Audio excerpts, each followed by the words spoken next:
Hola, bienvenidos a esta explicación sobre cómo participan el gobierno y el sector financiero en la economía. Vamos a explorar cómo estos actores contribuyen al funcionamiento económico, sus principales herramientas y cómo influyen en variables fundamentales como el empleo, la inflación y el crecimiento. Estos temas son claves para entender los roles complementarios y, a veces, opuestos que juegan el gobierno y el sector financiero.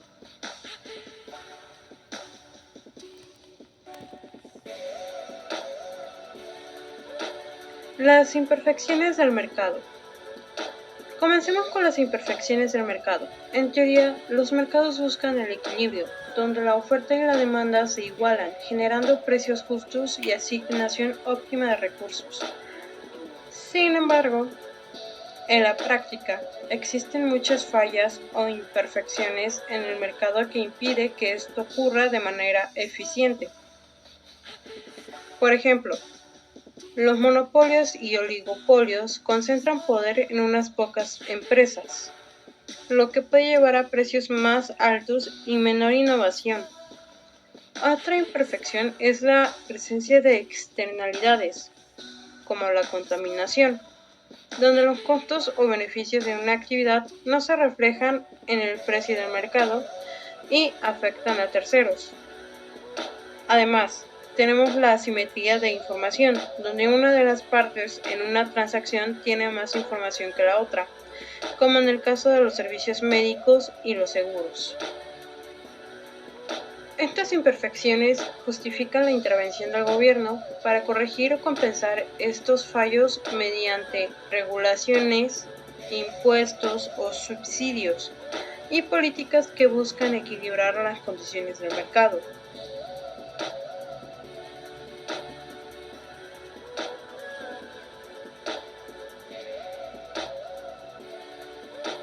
El gasto público, los impuestos y el déficit público.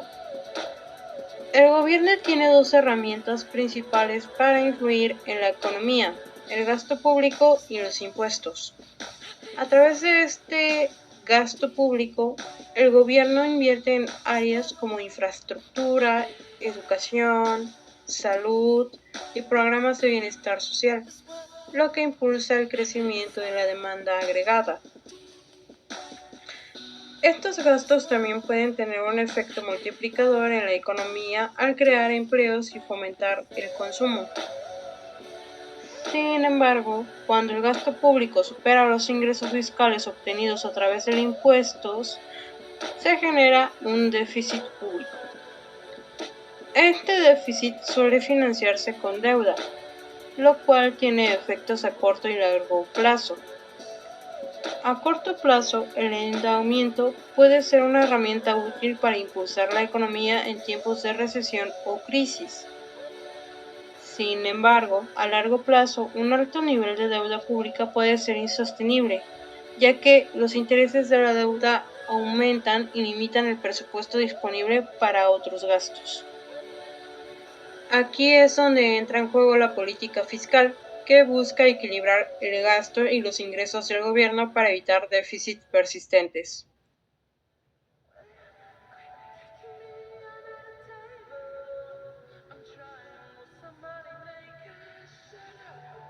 El multiplicador del gasto, de los impuestos y del presupuesto equilibrado. Un concepto fundamental en la economía, en el efecto multiplicador. El multiplicador del gasto público, por ejemplo, describe cómo una inversión inicial del gobierno puede tener un efecto más amplio en la economía. Si el gobierno invierte en construir una carretera, esto no solo genera empleos directos para los empleadores o trabajadores de la construcción, sino que también crea empleos indirectos, por ejemplo, en los negocios locales que proveen bienes y servicios para los trabajadores. Este aumento en la actividad económica se traduce en aumento en la demanda agregada mayor al monto inicial gastado.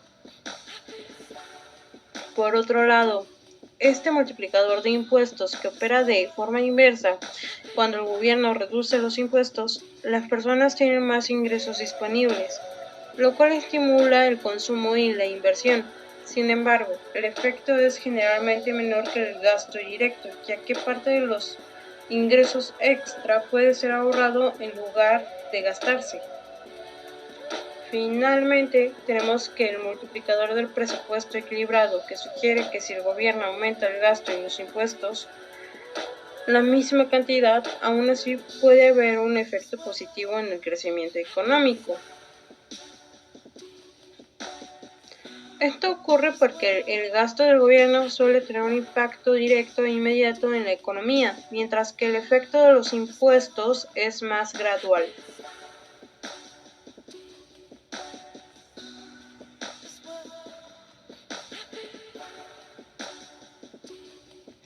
Los estabilizadores automáticos. Los estabilizadores automáticos son mecanismos económicos que ayudan a amortiguar las fluctuaciones económicas sin necesidad de que el gobierno tome decisiones activas cada vez que hay un cambio de la economía. Un ejemplo clásico es el seguro de desempleo.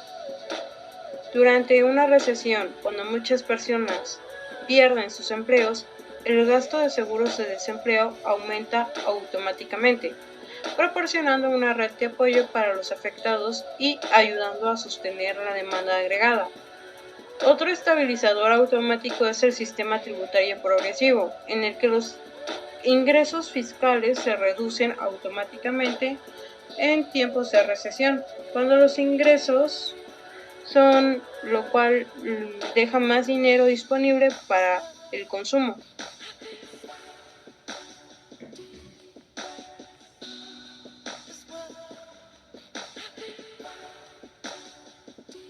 Definición del dinero y sus funciones. Pasemos ahora al papel del sector financiero y en especial del dinero en la economía. El dinero cumple tres funciones esenciales. Es un medio de cambio, una unidad de cuenta y una reserva de valor. Como medio de cambio, el dinero permite que las transacciones se realicen de manera sencilla, evitando el trueque. Como unidad de cuenta, facilita la fijación de precios, de modo que los bienes y servicios se puedan comparar fácilmente. Finalmente, como reserva de valor, permite que los individuos y las empresas almacenen riqueza para el futuro.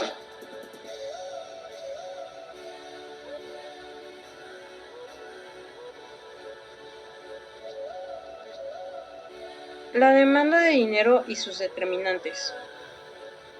La demanda de dinero es el deseo de las personas y empresas de mantener efectivo o activos líquidos.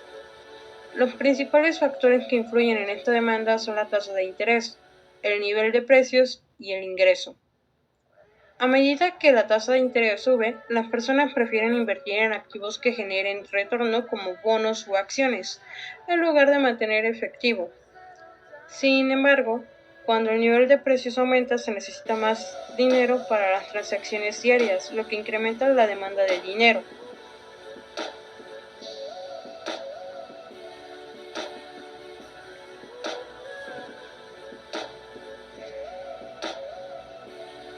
El equilibrio del mercado y determinación de las tasas de interés. El equilibrio en el mercado del dinero ocurre cuando la oferta de dinero del Banco Central coincide con la demanda de dinero en la economía. Este equilibrio determina la tasa de interés, que es el costo de obtener préstamos, y la ganancia de prestar dinero. Las tasas de interés afectan profundamente el comportamiento de la economía. Cuando son bajas, el crédito es más barato, incentivando el consumo y la inversión. Cuando son altas, el crédito se encarece, lo que puede frenar el crecimiento económico y reducir la inflación.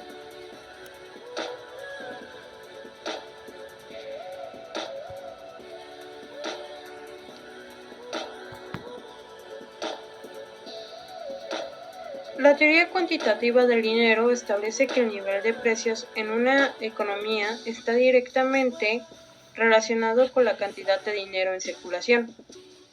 Se resume en la fórmula M por B igual a P por Y, donde M es la cantidad de dinero y V es la velocidad de circulación.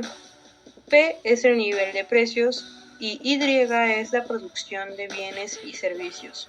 Según esta teoría, si la cantidad de dinero aumenta sin un incremento en la producción, es probable que los precios suban, causando inflación.